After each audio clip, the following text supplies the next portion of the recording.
Mojawapo kati ya michezo ya kuvutia sana kwenye hii michuano ya AFCON 2025 ambayo inafanyika pale nchini Morocco ni mchezo ambao ulipigwa kati ya Burkina Faso dhidi ya Equatorial Guinea, mchezo ambao uliunguruma majira ya saa 9:30 kwa saa za Afrika Mashariki, ambapo mchezo huo uliisha kwa Burkina Faso kuweza kufanya comeback ya mabao mawili dhidi ya goli moja la timu ya Equatorial Guinea, na nyota wa mchezo alikuwa ni Edmund Tapsoba. Lakini katika mchezo huo kuna mambo ambayo yalikuwa ni ya kushangaza sana, kwa sababu dakika ya 49 nyota wa timu ya Equatorial Guinea Basilio Ndong alioneshwa kadi ya njano mara baada ya kucheza mchezo ambao sio kiungwana, lakini VAR room ikamtaka mwamuzi aende kureview tukio lile, ambapo mara baada ya kureview tukio aliamua kwamba ile ilikuwa ni kadi nyekundu na wakakipiga hivyo hivyo wakiwa 10 huku Burkina Faso wakiwa 11. Lakini the way walivyokuwa wanacheza timu ya taifa ya Equatorial Guinea ni kama vile Burkina Faso ndo walikuwa pungufu, kwa sababu ilikuwa inagongwa mahali, ulikuwa unapigwa mpira kweli kweli,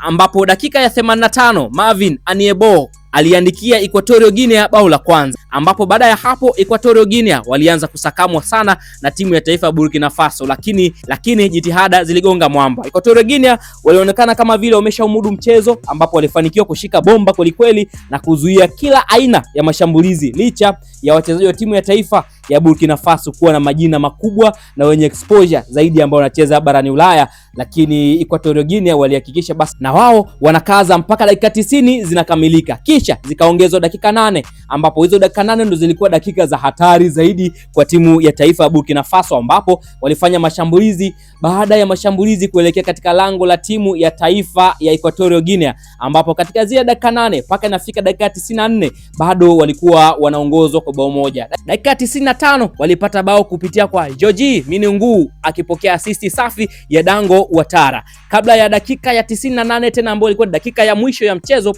mara baada ya kuongezwa dakika 8, Edmund Tapsoba ambaye anacheza Bayer 04 Leverkusen aliandika bao la pili na kufanya ubao kusomeka 2-1, na hii ni mojawapo kati ya comeback nzuri sana katika michezo hii ya AFCON 2025. Lakini mojawapo kati ya tukio ambalo haizungumzi sana ni tukio la mchezaji ambaye alisawazisha bao kwa upande wa timu ya taifa Burkina Faso, George Minungu, ambaye mchezaji huyu ana jicho moja tu upande wa kulia, jicho lake la kushoto halioni kabisa, na alipata matatizo akiwa mdogo, lakini hakukata tamaa licha ya kuwa na jicho moja. Jana aliandika historia nyingine ya kuwa mchezaji ambaye amesawazisha bao kwa upande wa timu ya taifa ya Burkina Faso huku akiwa na jicho moja.